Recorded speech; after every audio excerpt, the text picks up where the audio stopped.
Paklitan! Yes! Eh!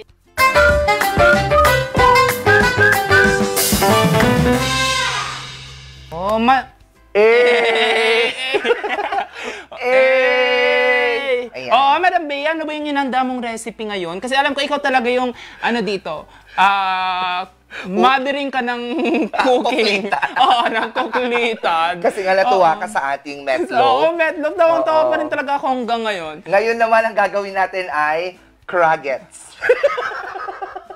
No. Ano ang craggets? Ano? Cracker nuggets. Uy! Naku, napaka-social naman. Oo naman, super social yan kasi hindi natin kailangan ng mga mamahaling ingredients. All in all, yung mga ingredients natin, more or less 50 pesos lamang ito. Napakaganda, napakamura, abot kaya. Super na super yan dahil ang mga ingredients lang natin, crackers. Siyempre, hindi magiging craggets yan kung walang crackers. Of course, we have instant noodles, kahit ano yan. Oo. And yung powder niya, kailangan natin yon. And of course, ang itlog. Ayun. Hindi mawawala ang itlog natin dyan. Sigurado yan. Kung makikita po natin, eto ang kalalabasan ng ating gagawin, ang ating craggets. Ay! Ano nga ba yung gagawin natin? Napakasimple lamang yan. Oo, syempre, dun sa ating instant noodles, kailangan lang natin yan i-crack. I-crack. Kailangan crush natin yung noodles natin. As we can see here, ito ay durog na. Ayan, durog na siya ngayon. At, syempre, kailangan din natin Dudurugin. Durugin din. I-roll mo para masasyan. Roll. Hindi, ito yung i-roll mo. Ganyan. Akala ko bubukpukin. Pero hindi niya kaya. Oo, kaya talagang pupukpukin talaga, oo. Pero anyway, yun lang ang gagawin natin, ano. Tapos, imimix lang natin, syempre, ang crushed natin na crackers with the crushed noodles as well. Instant yan. Sa mga nagmamadali na tulad ni Mami, pwedeng-pwede nilang gawin to sa kanilang bahay. Super simple lang naman eh. Paghahalu-haluin mo lang naman lahat. So, nandito na yung ating crushed na crackers. And of course, we also need yung seasoning. Yung seasoning ng ating instant noodles. Paki-open na. Ayan, habang ako ay patuloy na nagka-crush. Tapos ihahalo natin, Madam. Yes, ihalo mo lang yan. At eto na yung flavoring natin. Amoy chicken. Diba? Ang mahal lang chicken, diba? Kaya tipid-tipid na tayo.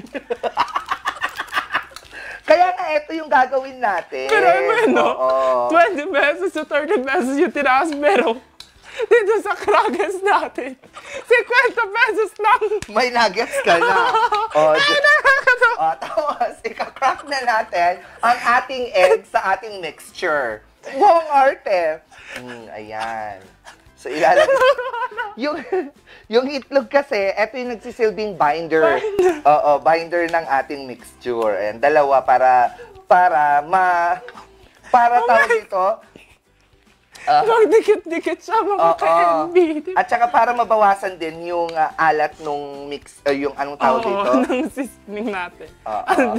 Lasa siyang manok, di ba? Yes! So, hindi mo kailangan talaga ng chicken just to make this craggets. So, once na mix na natin ng well, i-mix mo yan ang bonggang-bongga, Madam, talaga. At ako'y naluluha na. Ano ba yung ambag ko dito?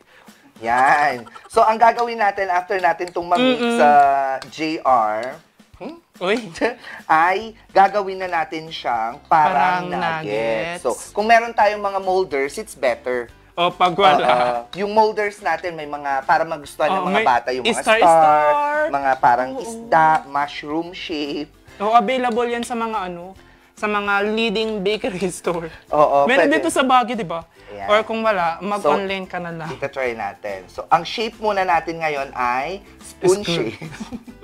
Spoon shape ng ating craggets. So, once na nagawa na natin ito, yan. So ipo-form mo lang siya. Ipo-form mo lang siyang ganyan. Once na-formed na siya, in your desired design, like ours is the spoon-shaped nuggets, craggets rather. Bongga ka din. Walang fork.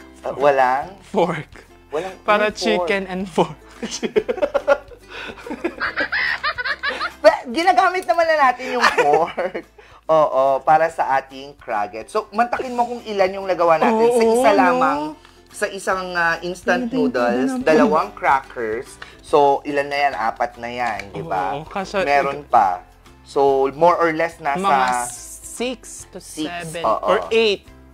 Oo, depende yan sa laki ng gagawin mong design mo. Pero at least we already have 5. Oh, 7! O, kaya pa. Kaya pa. Winner, o, diba? Oo, 7 Super nga. tipid. Ayan. Tapos, ang gagawin lang natin dito afterwards, ay ipiprito mo lang siya kay MB. Super easy. Ayan na siya. We have 7. 7 nuggets already na pwede nang pag-share ng buong family. O, diba? Oh, ang gagawin mo na lang dito ay to make prito-prito this one. Kung gusto mo i-air fryer or gusto mong ibabad talaga siya sa oil, it's your decision. Yes. At eto na nga ang magiging final product natin, ang ating fried crackets or cracker nuggets. This time, kailangan na nating tikman yung hindi pa luto. Tas! Tika lang. Hindi yung luto, yung luto syempre. na. Oo, sige. That's May time. ketchup naman tayo. May ketchup ka. Dali. Oo, buksan mo na. Para matikman na nating dalawa yung ating Yung chicken flavor na crackets. crackers. So, Kasi di ba, pwede rin beef. O, sige. Pwede rin beef flavor. Oo, para maiba-iba din naman yung lasa. May Kung gusto chicken. nila, seafood. Seafood! Diba? Perfect yan. Sige na, lagyan Kompleto, mo ang na. mahal-mahal ko yun. Ang mahal-mahal. Kaya mahal ng hipon na. Uy, ikaw din. Kulang yung ketchup.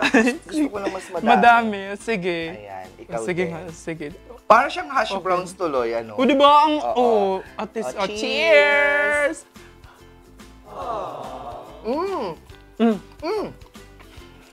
Fairness, no?